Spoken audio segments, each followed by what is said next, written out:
जय श्री कृष्णा, हर हर महादेव। कैसे हैं आप सभी का स्वागत करती हूँ आपके अपने यूट्यूब चैनल हरे कृष्णा वास्तु टिप्स में। आज मैं आपके साथ एक ऐसी जानकारी लेकर आई हूँ जो लोगों को नहीं पता है। जानते हैं क्या? मंदिर से अगर आपको ये 5 चीज़ें मिल जाती हैं तो समझ लीजिए कि भगवान स्वयं आपके घर में विराजमान होना चाहते हैं। आपके घर में माँ लक्ष्मी की विशेष कृपा दृष्टि होने वाली है। मगर कई लोग उन चीज़ों का सदुपयोग नहीं कर पाते हैं। वो नहीं समझ पाते हैं कि ये जो चीज़ें आपको मिली हैं क्यों मिली हैं और इसका आपके जीवन में क्या प्रभाव होगा और इन चीज़ों को आपने किस तरह से इस्तेमाल करना है कि जिससे कि आपके घर में एक सकारात्मक ऊर्जा सदैव बनी रहे। तो आज मैं आपको यही जानकारी दूंगी, कुछ ऐसे तरीके बताऊंगी ज्योतिष शास्त्र के अनुसार, हमारे पुराणों के अनुसार कि इन वस्तुओं का हमें क्या करना है जो हमें मंदिर से मिल जाए। आपका भाग्य चमक जाएगा 110% अगर आप इन चीज़ों को फॉलो करते हैं। तो चलिए, वीडियो में आगे बढ़ने से पहले आप सबसे एक विनम्र निवेदन भी करना चाहती हूँ। जो भी वीडियोस पे पहली बार आए हैं वीडियो को लाइक कर दें, चैनल को सब्सक्राइब करें, कमेंट्स बॉक्स में जय श्री कृष्णा हर हर महादेव अवश्य लिखें। जैसे कि मैंने अभी आपसे पहले ही बात करी और आपको बताया कि आज मैं आपके लिए क्या जानकारी लेकर आई हूँ। मंदिर से अगर आपको ये 5 चीज़ें मिलती हैं तो सबसे पहली चीज़ क्या है? मंदिर हम सभी जाते हैं, किसी ओकेज़न पे, कोई फेस्टिवल है या वैसे ही किसी का नियम होता है प्रतिदिन जाने का, डेली जाने का। तो आपने सभी को मंदिर से प्रसाद मिलता है। सबसे पहले तो मैं आपको बता दूं, कई लोग जैसे कि जल्दी जल्दी में गए और पंडित जी से प्रसाद नहीं लिया, तो हमें प्रसाद अपने भाग्य का ज़रूर लेना चाहिए। जो ये प्रसाद होता है वो आपके भाग्य का होता है, आपका भाग्य संवरने वाला होता है। तो कभी भी अपने भाग्य का प्रसाद छोड़ के ना जाए, प्रसाद हमेशा ज़रूर लें। मगर कई लोग क्या करते हैं ना कि बहुत ज़्यादा के चक्कर में भी लगे रहते हैं, कहीं भंडारा हो रहा है तो नहीं हमें ज़्यादा लेना है। नहीं, हमें उतना नहीं चाहिए, सिर्फ हमें अपने भाग्य का प्रसाद चाहिए। जो आपको पंडित जी दें तो ज़रूर से ज़रूर प्रसाद लें। कई लोग जैसे कि मिश्री का प्रसाद मिलता है, अगर डेली जाते हैं तो उस प्रसाद को आप खा लेते हैं। आप उस प्रसाद को अपने घर लेकर आएँ, फिर उसके बाद उसे परिवार के सदस्यों में बांटें थोड़ा थोड़ा और फिर ग्रहण करें। तो इससे क्या होता है ना कि जब वो प्रसाद भगवान को भोग लगाया जाता है तो वो अमृत तुल्य हो जाता है।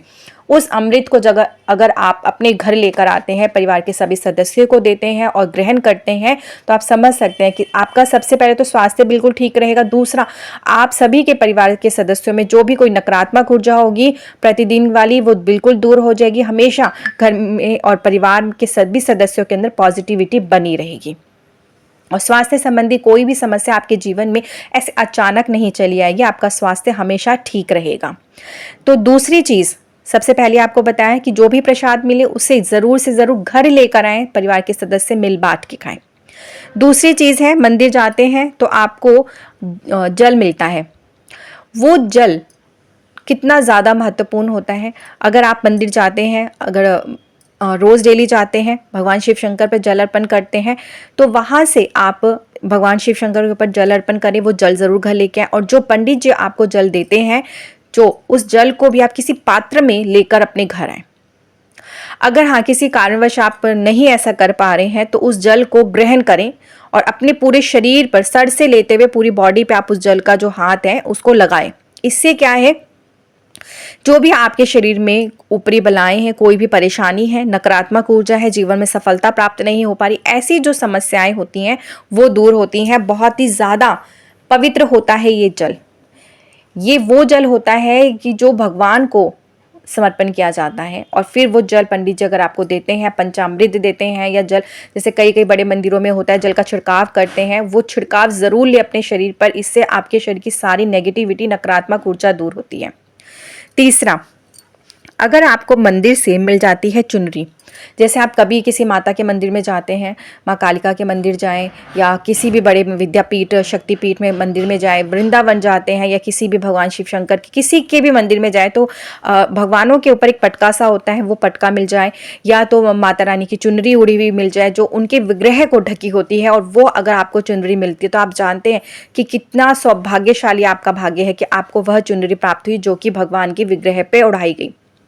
तो ये जो चुनरी होती है इतनी ज़्यादा महत्वपूर्ण होती है। कई लोग घर लेकर आ गए, उन्होंने कहीं पे भी रख दिया ऐसे ही, या किसी पेड़ पे बांध दिया, गाड़ी के अंदर ही बांध दिया। अगर कहीं आप किसी दूर सफ़र में गए, उसकी आपने कदर नहीं करी। आप उस चुनरी को, जो आपको उस प्रतिष्ठित जगह से मिली है, प्रतिष्ठित भगवान के ऊपर, विग्रह के ऊपर चढ़ी हुई वो चुनरी है, उसे आप अगर घर लेकर आते हैं, उसे संभाल कर आप अपने मंदिर में या अपनी अलमारी में रखते हैं, अपने कपड़ों की अलमारी में रखते हैं। और जब भी आप कहीं जाने लगे, आप किसी भी कार्य में सफलता प्राप्त करना चाहते हैं, किसी भी क्षेत्र में हो आप, और आप चाहते हैं कि उस चीज़ में आपको सफलता मिले, किसी एग्ज़ाम को देने जा रहे हैं तो सफलता मिले, तो उस चुनरी को, उस कपड़े को, उस पटके को अगर आप अपनी आँखों से लगाकर और भगवान का स्मरण करते हुए फिर निकलते हैं उस काम के लिए, तो आपको उस कार्य में आपको सफलता अवश्य मिलती है।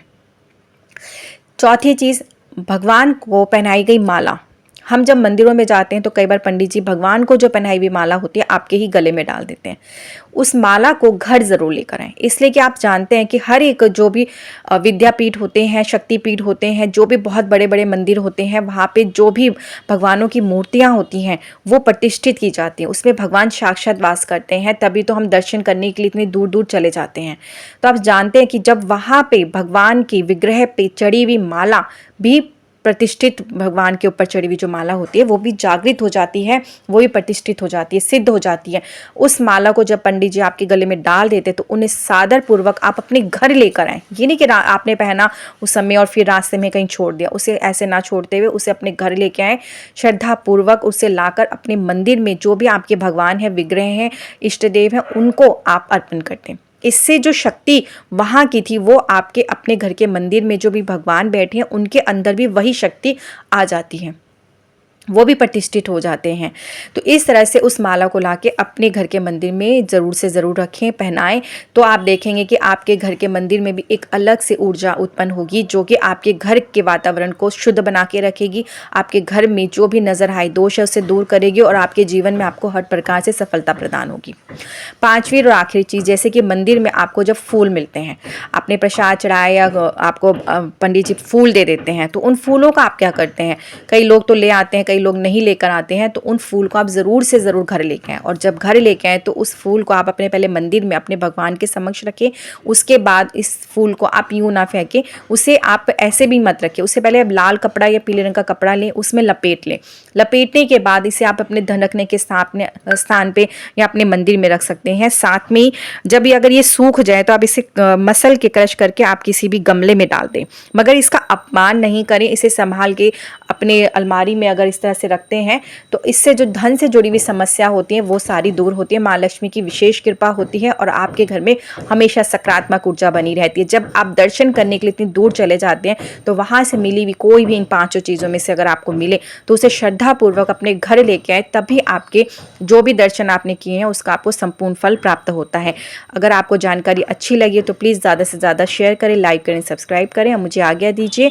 फिर आते कुछ ऐसे ही जानकारी के साथ में। जय श्री कृष्णा, हर हर महादेव।